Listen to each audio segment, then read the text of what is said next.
Agora são 12h32, Fernando já está na linha. Vamos conversar com a professora Silvia Ataíde. Ela é diretora do Museu de Arte da Bahia. Eu estive lá gravando lá para a TV essa semana e fiquei encantada com as informações. Professora Silvia, muito boa tarde. Já estou na linha. Tudo bom, professora? Boa tarde. O telefone está um pouquinho longe. Está longe? Está me escutando melhor agora? Vamos ver aí, aumenta o Mas dá para escutar. É como se você estivesse um pouquinho no Rio de Janeiro de antigamente, quando não tinha telefone. Ah, então a gente pode falar, pronto. Tipo... Melhorou? Melhorou um pouco. Ó, professora, eu na visita aí no museu fiquei muito interessada na história dos leques. Na verdade, é uma infinidade de informação, de conhecimento, né?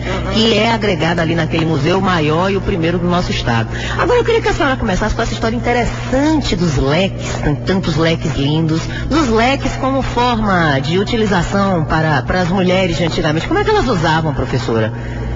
Bem, o leque no século XIX era um objeto imprescindível. Primeiro, pela função que ele tem, que é de enfiabonar, de dar um pouco de vento numa cidade quente como é a Bahia, né?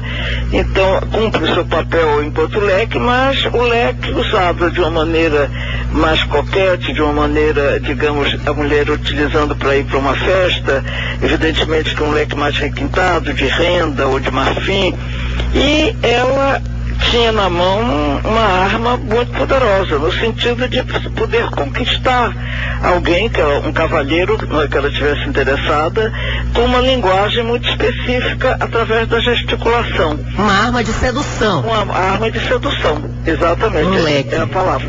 E então, ela olhava para alguém e dizia, gostei de você, a forma de pegar o leque, de botar na frente do rosto, pro lado direito, pro lado esquerdo, ou responder sim ou não, colocando ele para trás, ou trazer um pouco mais para a cintura. Quer dizer, a gesticulação é que iria dar a informação do gosto de você, quero lhe ver hoje, não posso, não quero, quer dizer, e o cidadão poderia às vezes numa festa, num baile, estar com uma bengala e às vezes responder com um toque de bengala. Ah, quer dizer que ela acenava com o leque e ele respondia com a bengala. Quando isso, quer dizer, não é sempre, mas ocasionalmente sim, poderia ser respondido dessa forma, não é?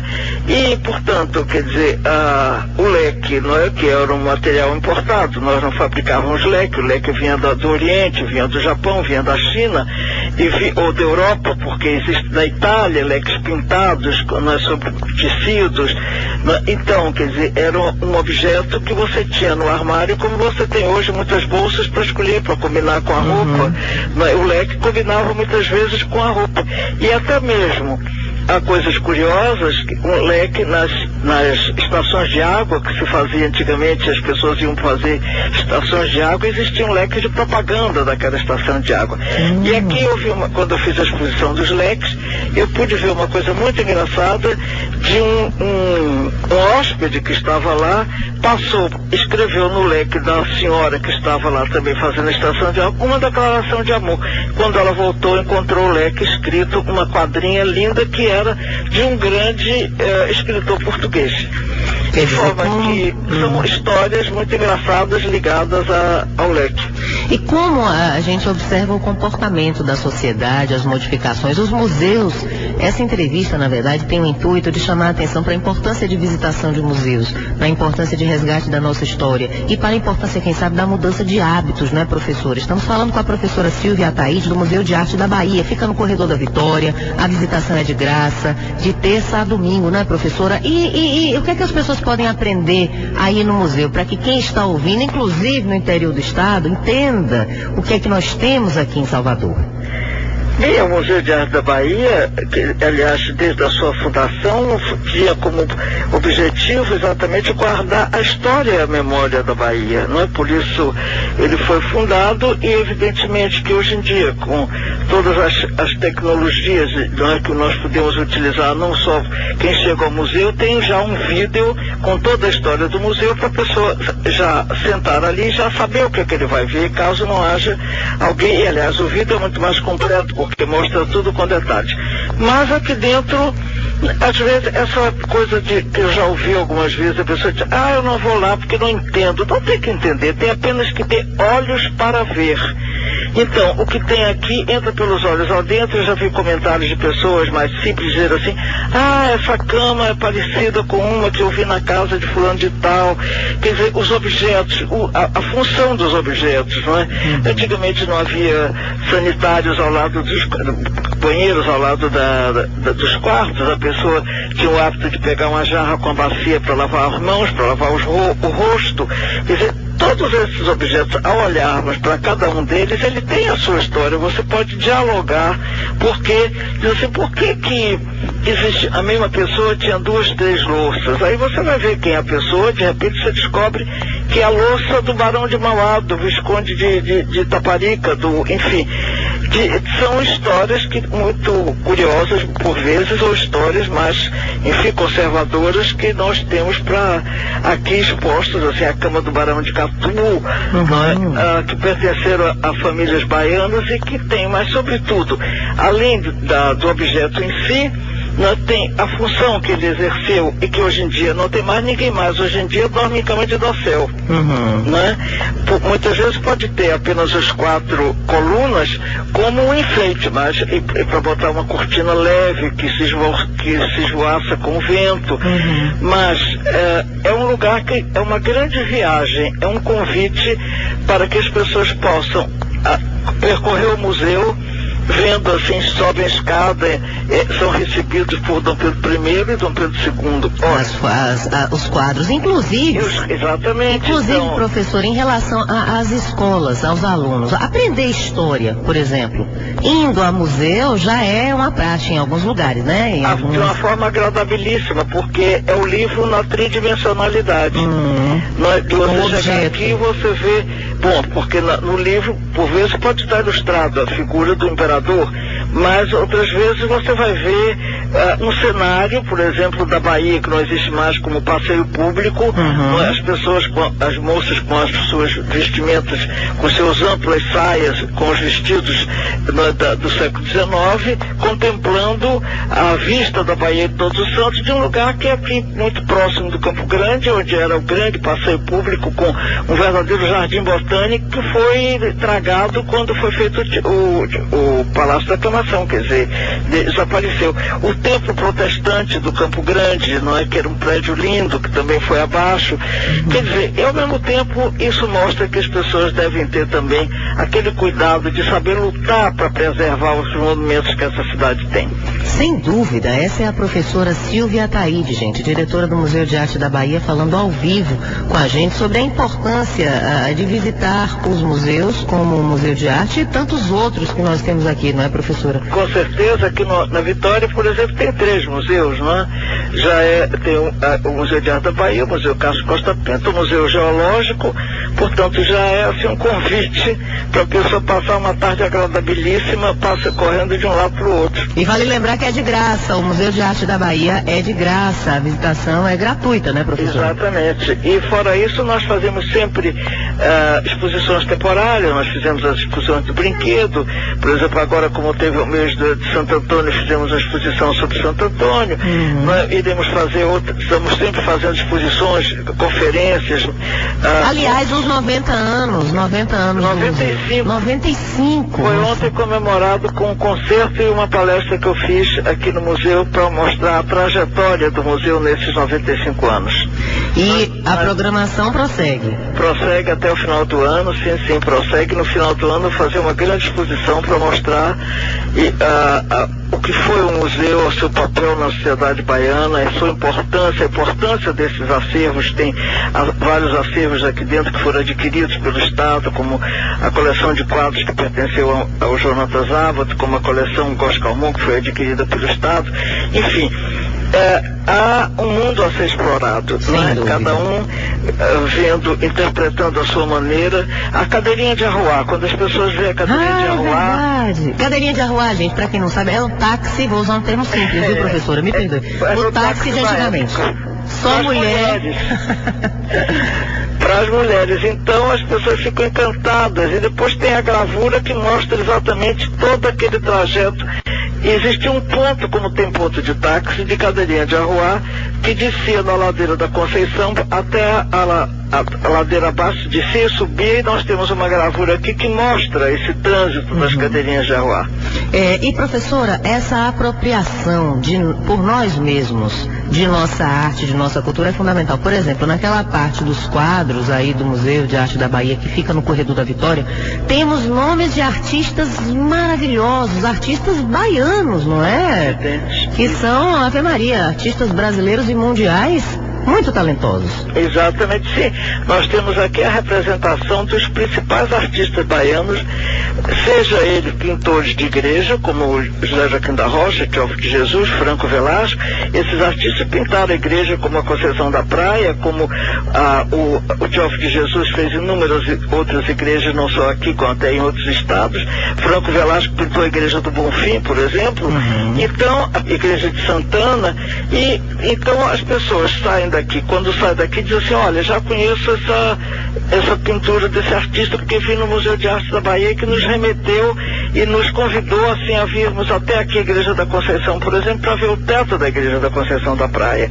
E depois temos a pintura acadêmica, quando foi criada a Escola de Belas Artes em 1877, começou as paisagens, porque até então a pintura religiosa era muito forte. Sim. Então, quando a Escola de Belas Artes foi fundada, você vai ter artistas do calibre de Manuel Lopes Rodrigues, que passou 10 anos na Europa e que trouxe, foi o mestre de Prisciliano, foi o mestre de Valença, de Mendonça. Então se vê a Bahia retratada, pintada por esses grandes nomes da nossa pintura. E isso pode ser uma forma, meu povo, estou falando com as pessoas simples também, porque às vezes a gente vê o Museu de Arte mesmo na frente, lá no Corredor da Vitória, tem uma porta linda do século XVII, aquela porta assim enorme, de madeira, esculpida com requintes, né? Os artesãos que faziam aquilo certamente não existem mais, né, professora? Então as pessoas não tenham medo não de ir ao museu.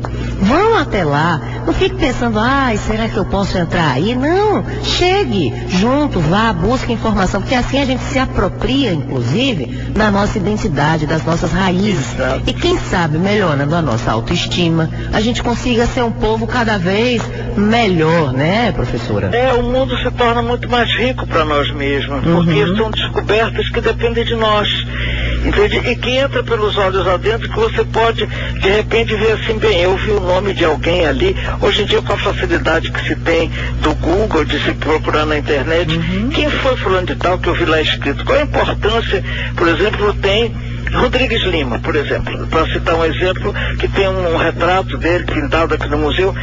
Aqui pertinho tem uma Praça Rodrigues Lima que ninguém nem sabe que existe. Foi um governador da Bahia no começo do século XX. Então, quer dizer, você vai descobrindo personagens, você vai descobrindo, por exemplo, o Teatro São João, que se chamava antes o Largo do Teatro, e que agora se chama Praça Castro Alves, porque tem a estátua de Castro Alves, mas antes, ali naquele sítio, era o Teatro São João, e por isso se chamava o Largo do Teatro. Então as coisas vão mudando de nome, vão evoluindo, vão se modificando, e esse passado se encontra dentro dos museus.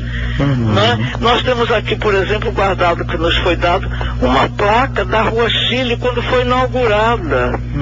E que antes se chamava completamente diferente, ela chamava-se a Rua Direita do Palácio, porque você subia da Praça Castro Alves até o Palácio do Governo, e por isso se chamava a Rua Direita do Palácio. Então, depois, quando chegou uma esquadra chilena aqui na Bahia, quiseram homenagear essa esquadra chilena e botaram uma Rua Chile. Inclusive, a professora, quando eu estive aí, ela falou sobre essa possibilidade de colocar ao lado das ruas o nome, né? Avenida Mário Léo Ferreira, digamos.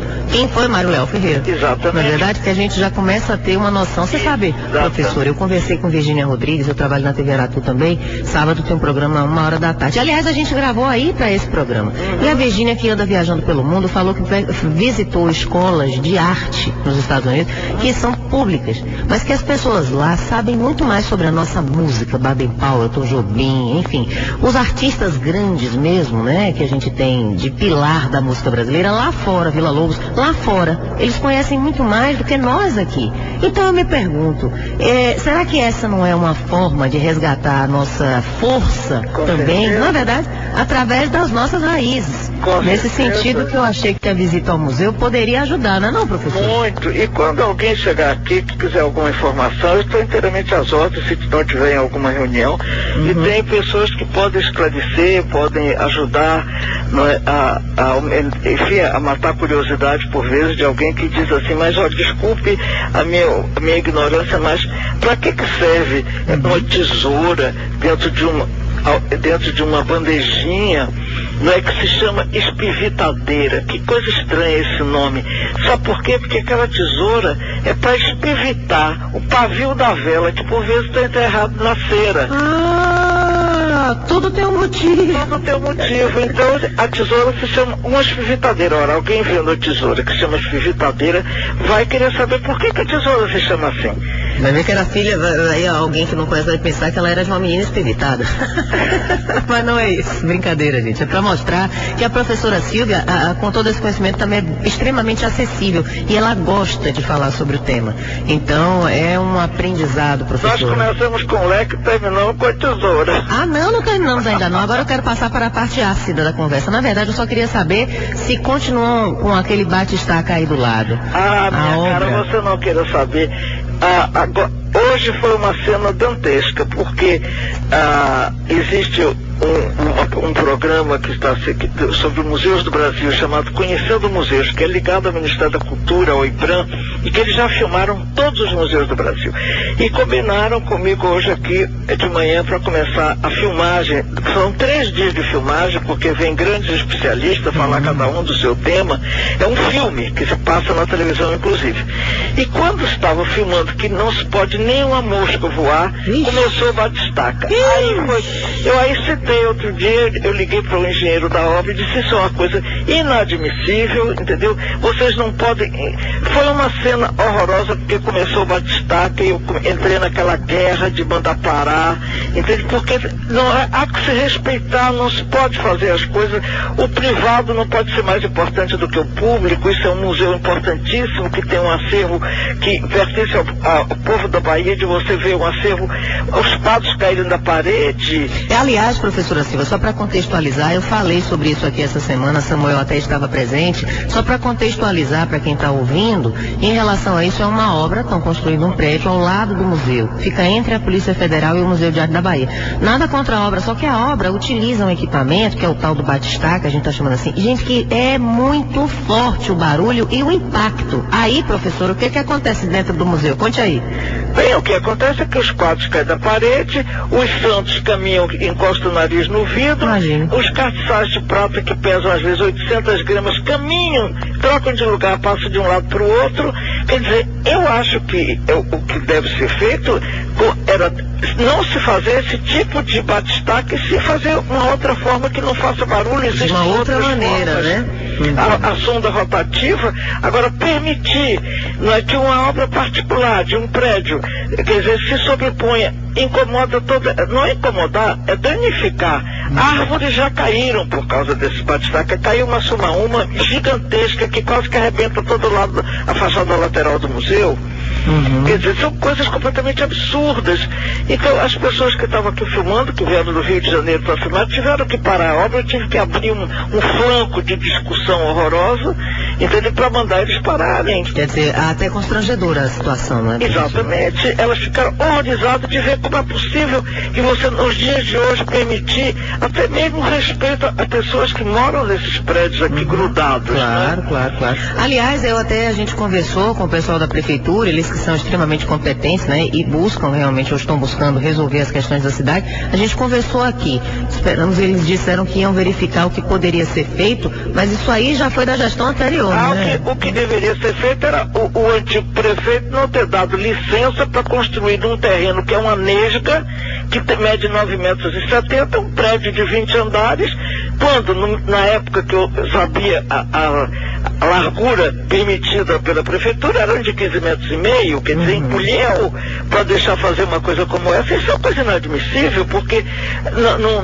num lugar como esse, você fazer uma tripa para poder vender a centímetro quadrado para fazer um apartamento, quer dizer, é completamente fora, para mim, completamente fora de foco. É inadmissível. Eu, como cidadã, como baiana, como brasileira, como mãe de um menino de 6 anos, que eu espero que visite o museu para ver as obras e aprender muito, não só ele, mas aqui tem outras crianças, ó, Keilane, tem o menino Arthur, tem Abraãozinho, todos nós. Isso é um patrimônio nosso. Isso não é um clamor só da professora Silvia, porque ela dirige o Museu de Arte. Não, isso é... cidadã. Exatamente, isso não pode ser. Exato. Então arruma uma outra forma. E isso já vem há 1 ano, né, professor? Há 1 ano. Poxa vida. Que começou essa obra. De consciência. E continuando, não acabaram de bater status. Que usura, né, menina? Vai vendo dinheiro de outra forma. É muito triste a gente ver, assim, esse desrespeito, não é? Desrespeito ao cidadão, desrespeito às leis, a um prédio que você tem, é como você, evidentemente que antigamente não existia o trio elétrico, um baile de carnaval, era assim como uma orquestrazinha, que existia um hospital ao lado, mas você não queira comparar, você fechava a janela, aquele barulho era amortecido. Hoje em dia você, com a música do jeito que é, não existe nada que possa deter o que seja o estrondo de um trio elétrico, que obriga as pessoas que moram na Vitória, no Campo Grande, a saírem das suas casas, porque para ceder lugar, uma coisa que o carnaval podia ser posto em outros lugares que não morasse tanta gente. Quem mora na Vitória, se tiver um ataque do coração de noite, vai morrer, porque a ambulância não pode entrar porque está cheio de trio elétrico. Agora no caso do carnaval pelo menos são poucos dias, né, professor? Uma semana, né? Pelo menos. Agora nesse caso aí, nossa, é todo dia já há bastante tempo. Pois então mas observe todas essas leis tinham que ser revistas, porque eu acho que o cidadão merece ser respeitado, não se pode fazer, existe lugar para tudo. Você tem lugares que você não pode abrir bar e restaurante, porque é uma coisa barulhenta. Existem zonas que são destinadas a isso. Essa civilidade que a gente está buscando, né, professora? Civilidade é a palavra. E para a gente fechar a nossa conversa com a professora Silvia Ataíde, diretora do Museu de Arte da Bahia, professor, os investimentos em cultura, em arte, de forma geral, a senhora acha que são suficientes, que a gente está conseguindo trilhar um bom caminho? Olha, você tem isso a nível federal, a nível estadual, a nível... Agora, depende dos critérios. Eu há muito tempo não entro dentro desses concursos, dentro desses programas de investimento em cultura, porque eu primeiro não tenho tempo para lidar com tanta burocracia. E hoje em dia existem produtoras que fazem isso. Quer dizer, eu já fiz isso aqui no museu algumas vezes quando entrei para pedir ajuda, por exemplo, a Fundação Vita, antigamente, não é, que dava verba para restaurar quadros. Agora, hoje em dia eu acho que há um pouco de aspersão, são pequenos projetinhos daqui e dali. Eu não posso julgar até que ponto isso ajuda ou não as pessoas, entende? Realmente eu não sou a pessoa assim mais indicada, porque existe um certo esgarçamento, eu acho que nessa divisão de verbas, não sei, a nível federal, por exemplo, na Lei Rouanet, que você entra com grandes projetos para a cultura, isso aí é julgado mediante uma comissão, Mas, enfim, eu acho que até as empresas que antigamente ajudavam um pouco, hoje em dia já o foco é outro. Mas a gente, exatamente por isso que eu estou puxando esse assunto, porque a gente não pode mudar a nossa atenção e ter esse olhar para a cultura, para a arte é necessário, é fundamental. A gente não pode deixar que a força da grana que destrói coisas belas nos destrua também. Então, olha, tem uma frase lapidar de Dostoiévski que diz que só a beleza salvará o mundo. Palmas para a senhora, viu? Maria, a senhora é uma oásis, eu falei isso com Samuel. Não é, menino? Keilane vai visitar o museu, Abraãozinho, que agora é Abraãozão, professora, está com 15 anos, também vai. E eu espero que muitos outros jovens, adultos, pessoas, baianos, turistas, enfim, gente, pessoas, seres humanos, vão até lá para saber sobre os nossos antepassados, sobre o que nós já fomos. e pra gente também refletir sobre o que a gente vai ser daqui pra frente, não é não, professor? Com certeza. Muito obrigada, viu? Com certeza, obrigado. Eu espero que o povo da Bahia, o cidadão que passa pela porta, dê uma entrada, porque garanto que ele vai sair feliz e dizer, olha, hoje ganhei o dia entrando aqui. Sem dúvida, até porque vai resgatar suas próprias raízes. Valeu, professora! Um abração. Uma boa tarde e até breve. Valeu. À disposição que vocês precisam daqui, estamos sempre à disposição. Pois não. Oh, graças a Deus para a senhora, viu? Boa tarde, obrigado. Professora Silvia tá aí. Aliás, Ana Cláudia tá aqui com o bebezinho dela de 3 meses, Keilane, que é a irmãzinha dele, Arthur Vinícius e Abraãozão, que já virou o menino grande. Então, tem um bercinho lá no museu que mostra como eram os bercinhos de antigamente. Aí conversamos com a professora, ela disse, mas se fosse para os meninos de hoje em dia, esse berço não ia dar não. Por quê, professora? Porque os meninos de antigamente nasciam mais calmos. Os meninos de hoje já nascem todos saracoteando, né? É verdade, não lembra daquela conversa que dizia, o menino nascia com o olho fechado, só abria o olho depois de uma semana, fica aí. O menino de hoje já nasce de olho aberto, tá entendendo? Levantando o pescoço. Aí o bercinho que tá lá, ela disse, esse berço pra hoje em dia não ia dar. Que o menino ia dar logo um pulo. Quando você visse, acrobacia, Cirque du Soleil, olha a criança em pé.